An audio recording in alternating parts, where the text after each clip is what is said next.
बहुत ध्यानपूर्वक सुनो। भगवान जैसे प्रकट हुए, कर्दम ऋषि कहते हैं भगवान 1000 वर्ष तक तपस्या की, मेरे मन चाहा वरदान मुझको प्रदान करो। भगवान बोले मांगो क्या चाहिए। तब कर्दम ऋषि कहते हैं, बोले नाथ, गैया जैसी भोरी, सुंदर सुशील गुणवान, और मैं जितना आपसे प्रेम करता हूं मुझसे कई गुना ज्यादा आपसे प्रेम करने वाली एक कन्या से मेरा ब्याह करा दो। 1000 वर्ष की तपस्या से ये मांगा कर्दम ऋषि ने। भैया, योग्य पति और योग्य पत्नी की प्राप्ति के लिए भी तप करना पड़ता है। हम तो ऐसे ही हाथ पे हाथ धरे और चाह रहे हैं कि हम पे ठाकुर जी कृपा कर दें कि तथा सचाहम परिवोढु काम समान शीलां ग्रहमेदधेनुं उपेयिवान् मूलमशेष मूलम दुराशयः काम दुदांग्रिपश्य। हम तो आजकल के युवाओं को कहते हैं ये वाला श्लोक याद कर लो। और सुनो, सारे युवा नहीं, जिनको रूपवान पति पत्नी चाहिए, जिनको धनवान पति पत्नी चाहिए, जिनको और संसारी योग्यताओं से युक्त पति पत्नी चाहिए, वो इस श्लोक को याद मत करना। जिनको वैष्णव पति या वैष्णव पत्नी चाहिए वो इस श्लोक को याद कर लो।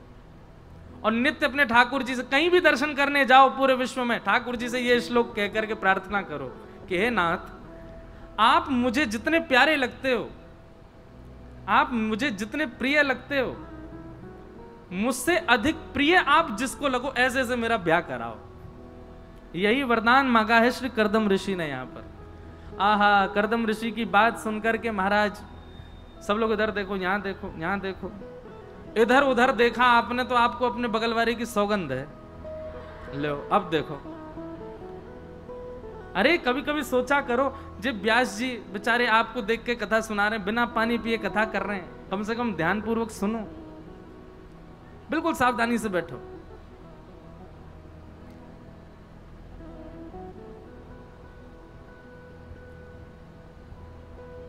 अनुकूल व्यक्ति हमको जीवन में प्राप्त हो, इसके लिए भी ठाकुर जी से प्रार्थना कर। देखो, भगवान से कुछ भी मांगना गलत है, हम ही कथा में मना करते हैं, पर भक्ति भरे जिस भाव से ऐसी वस्तु मांगने की कोई बुराई नहीं। ठाकुर जी से कभी संतान की कामना मत करो, पर अगर ऐसी संतान मांगनी हो, हे द्वारिकाधीश, हम तो नित्य आपका भजन करते हैं, नित्य आपकी पूजन करते हैं, नित्य आपकी कथा सुनते हैं, हमसे भी ज्यादा आपकी कथा सुने, आपका भजन करे, ऐसे पुत्र की हमको कामना। इस कामना से पुत्र की कामना की जा सकती है।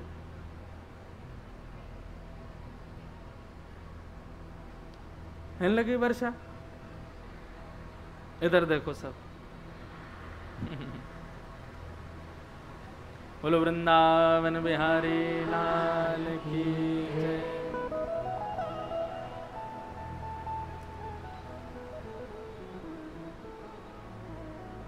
तो अच्छा, अभी कथा प्रसंग में भी यही हुआ क्या? जैसे कर्दम ऋषि ने वरदान मांगा ना, सो ठाकुर जी के नेत्र बरसने लगे, ठाकुर जी के नेत्रों से आंसू आ गए।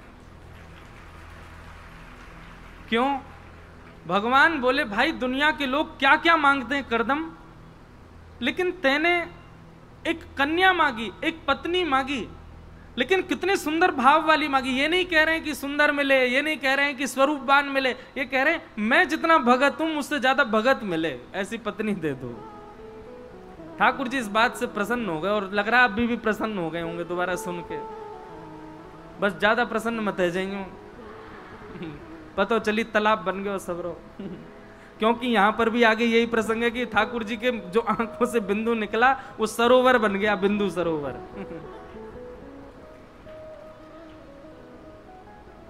तो भैया, अनुकूल जीवन साथी मिले, ऐसी कामना ठाकुर जी से किया करो। और हमारा ये प्रवचन कदापि उन लोगों के लिए नहीं है जिनको ठाकुर जी से कोई मतलब नहीं है, क्योंकि वे लोग तो अपनी वाइफ्स मैच कर ही लेते हैं सब जगह।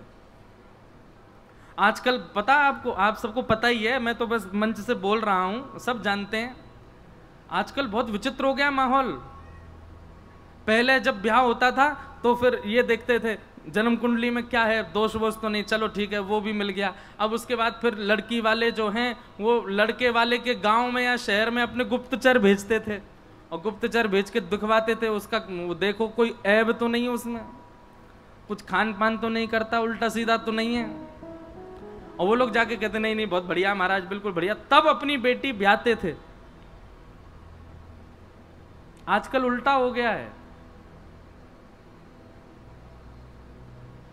अब कुंडली वुंडली तो सब दूर की बात, घर गृहस्थी और पैसा कितना दे रहे हैं कितना ले रहे हैं वो सब भी अलग बात, कितना पैसा वाला क्या करता है इस सब से भी कोई मतलब नहीं।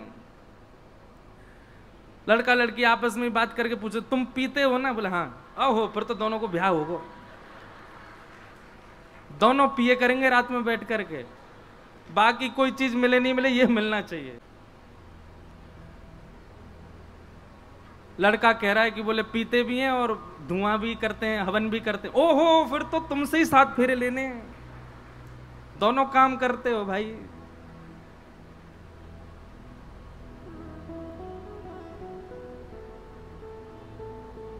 बहुत खतरनाक समय आ गया भैया।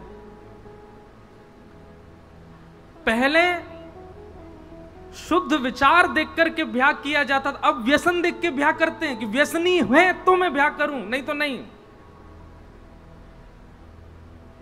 कई घर के बालक तो ब्याह ही नहीं कर रहे, बोले कि उसी से कराओ, क्यों उसमें क्या भाई, उससे बढ़िया भी तो नहीं, वो कितना भी सुंदर कितना भी बढ़िया है, पीता तो है ही नहीं, वो तो काम तो करता ही नहीं, कैसे निभेगी इसके साथ।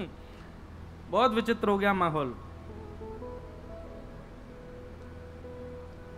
अभी सोचो, अभी तो घोर कलयुग आया नहीं है, तब क्या होगा, और विचित्र हो जाएगा। भैया हम फिर कह रहे हैं, ये मानव शरीर ठाकुर जी ने बहुत कृपा करके दिया है, और ब्रज में दिया है तो ये समझ लो कृपा लुटा करके दिया है। इस शरीर से ऐसा कुछ भी मत करो जिससे आपको भविष्य में चल करके बहुत ग्लानि हो कि हमने तन पाया लेकिन इसका कोई उपयोग नहीं किया।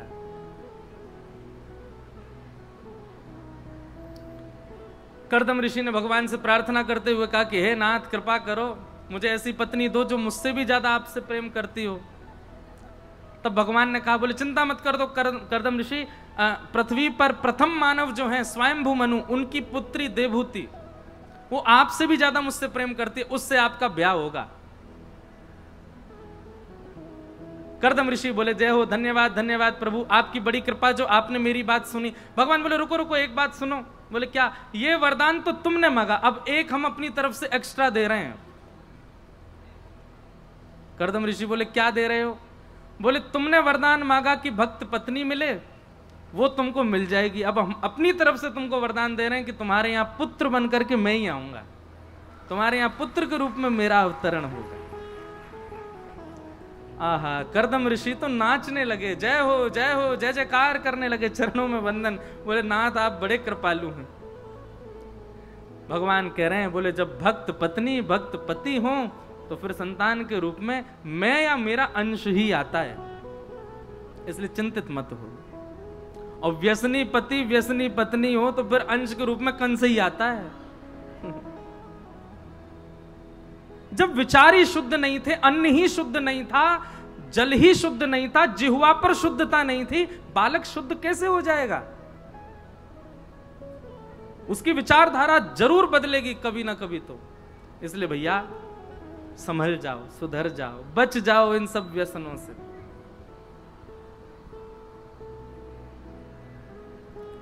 कर्दम ऋषि ने वरदान मांग करके कहा कि मेरी ब्याह हो। भगवान अच्छा, फिर जाते जाते कर्दम ऋषि बोले अच्छा भगवान आपने बता तो दिया मेरा ब्याह उससे होगा, होगा कब? भगवान बोले परसों हो जाएगा। आहा, कर्दम ऋषि तो प्रतीक्षा कर रहे हैं। तभी परसों का दिन आया और भ्रमण करते करते स्वयंभू मनु आए और आकर के कर्दम ऋषि से कहा हमारी पुत्री ने आपके बारे में नारद जी से जब से सुना है तब से आपको अपने पति रूप में वर्ण करना चाहती है। तभी कर्दम ऋषि के साथ में देवहूति माता का विवाह हुआ। विवाह के उपरांत कर्दम ऋषि तपस्या में चले गए। 60 वर्ष बाद तपस्या खुली, तब देखा तो देवहूति तो वृद्ध हो गई। देवहूति मैया को कहा कि तुमने पूरा जीवन मेरे लिए समर्पित कर दिया। तब लेकर के गए बिंदु सरोवर में स्नान करा करके और कहा अब भ्रमण पर चलें। तब भ्रमण पर गए, लौट करके आए तो 9 कन्याओं ने जन्म लिया पहले, और 9 कन्याओं के उपरांत 9 कन्याओं के पश्चात कर्दम ऋषि और देवहूति के यहां पर 10वीं संतान के रूप में भगवान कपिल पधारे। बोलो कपिल भगवान की जय। और इसमें भी बीच में बहुत सारे भाव आते हैं कि जब 9 कन्याएं हुई तो 9 कन्याओं के बाद में 9 का ब्याह करके कर्दम ऋषि वन में जाने लगे। बोले अब मैं तपस्या करूंगा। तब देवहूति माता ने उनसे कहा कि आप वन में चले गए, बेटियां अपने घर चली गई, मैं कहां जाऊं? एक पुत्र होता तो उसी के सहारे रह लेती। तब कर्दम ऋषि ने स्मरण किया भगवान का। बोले भगवान आपने वचन दिया था, पूरा कब करोगे? भगवान बोले अब बस पूरा ही करना है। बोले 9 कन्याएं आई, पहले आप ही आ जाते। भगवान बोले 9 कन्या नहीं, 9 भक्ति हैं। श्रवणम कीर्तनम विष्णु स्मरणम पाद सेवनम अर्चनम वंदनम दास्यम सख्य आत्मनिवेदनम। 9 भक्ति पहले आती हैं, उसके बाद ठाकुर जी आते हैं। अभी प्रहलाद जी का चरित्र आएगा तो मैं नवदा भक्ति पर थोड़ा कहूंगा। भगवान बोले नवदा भक्ति पहले आई है कर्दम जी, अब हम आएंगे। तब 10वें संतान के रूप में भगवान कपिल पदार्पण हुआ। भगवान कपिल को प्रणाम करके कर्दम ऋषि तो वन में चले गए। अब देवहूति माता ने जैसे देखा कि मेरे पुत्र कपिल भगवान ही है, तो यहां देवहूति माता ने अपनी कुछ जिज्ञासाएं रखी हैं। उन्हीं जिज्ञासाओं को पूर्ति में कपिल भगवान ने उनको उपदेश किया। इसी को ही सांख्य शास्त्र कहते हैं, इसी को ही दर्शन शास्त्र कहते हैं। बड़े बड़े यूनिवर्सिटीज में लोग पीएचडी करते हैं इसी विषय पर।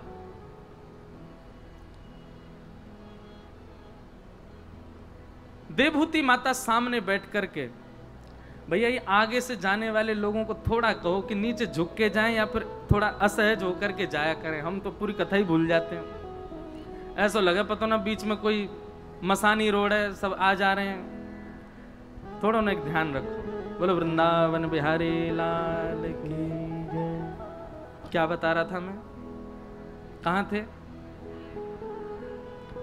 हाँ, तो देवहूति माता सामने बैठी हैं और कर्दम ऋषि से उन्होंने कुछ प्रश्न किए। अब संपूर्ण प्रश्नावली तो नहीं कहेंगे, 1-2 प्रश्न बताते हैं।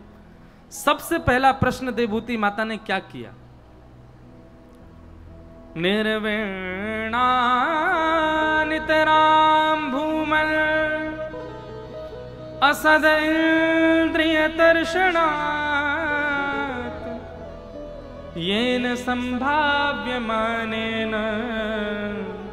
प्रपन्नान्धं तम प्रभो। नाथ, देवहूति माता प्रश्न कर रही हैं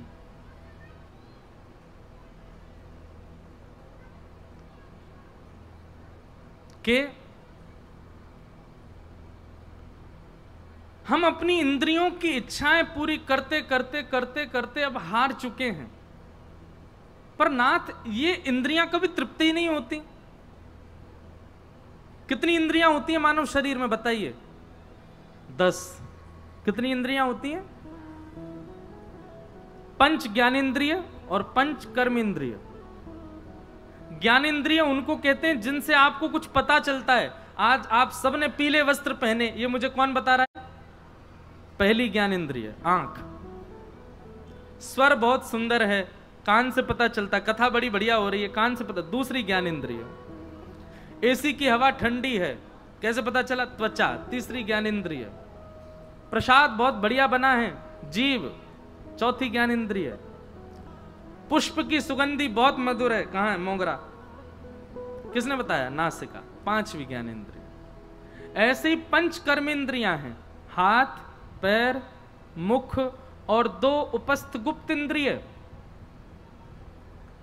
ये 10 इंद्रियां हैं हमारी, और हमारा काम पता है क्या है? हम सुबह उठने से ही इन 10 की इच्छा पूरी करते हैं। हाथों को जो स्पर्श करना वो कराएं, कानों को जो सुनना वो सुनाते, नेत्रों को जो देखना दिखाते, जीव को जो चाहिए वो खिला। इनमें सबसे खतरनाक कौन है? लूली बाई, एक भी हड्डी नहीं है इसके, सबसे खतरनाक है। श्रीमद् भागवत में स्वयं भगवान कहते हैं आप अपनी सारी इंद्रियों को यदि जीतना चाहते हो तो एक को जीत लो। जितम सर्वम जिते रसे।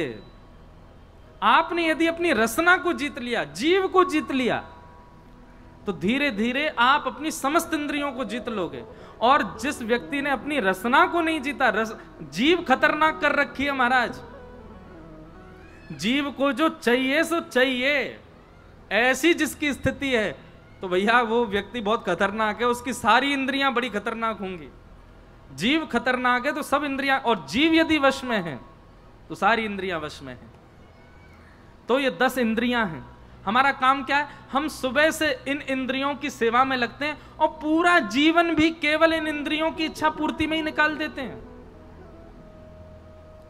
आप बताइए, मानव कर्म किसके लिए कर रहा है? पत्नी तो बहाना है, बच्चे तो बहाना है, परिवार तो बहाना है, केवल अपनी इंद्रिय सुख के लिए।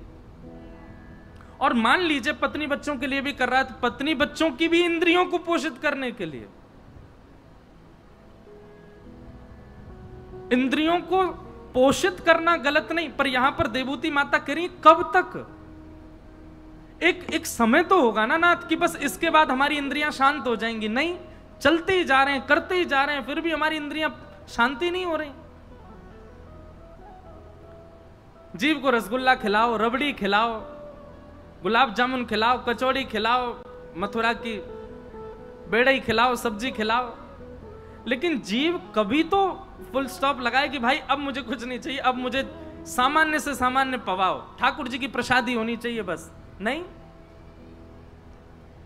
इतनी पापिनी है ये कि कई बार इसके स्वाद के लिए व्यक्ति मांस तक खाता। कई बार क्या, आज सबसे ज्यादा खाते। आप विदेश जाओ कभी दुर्भाग्य से, तो आपको हवाई जहाज में अगर आप नॉन वेजिटेरियन हो तो आपको बताने की जरूरत नहीं है कि आप नॉन वेजिटेरियन हो, वहां नॉनवेज मिल ही जाएगा। लेकिन वेजिटेरियन हो तो आपको पहले ही बताना पड़ेगा कि आप वेजिटेरियन हो, आप मांस नहीं खाते।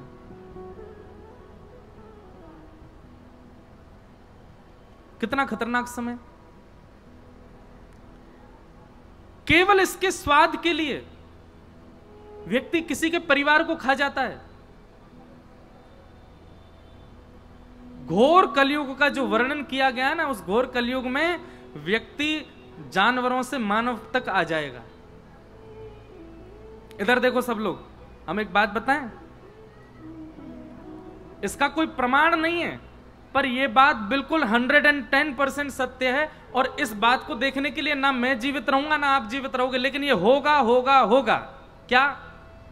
आगामी समय में ऐसा होगा कि व्यक्ति की जब आयु वृद्धावस्था की ओर जाने लग जाएगी ना, तो घर के बालक ही उसको रेस्टोरेंटों में बेके आया करेंगे। बोले अब ये मरणासन अवस्था में है, कोई काम के तो है नहीं है, इनको बेक करके करोड़ रुपया मिल जाएगा, इनको बेक देंगे, इनका हाथ इतने का बिकेगा, पाम इतने के बिक जाएंगे, सर इतने का बिक जाएगा। ये समय आएगा कलयुग में।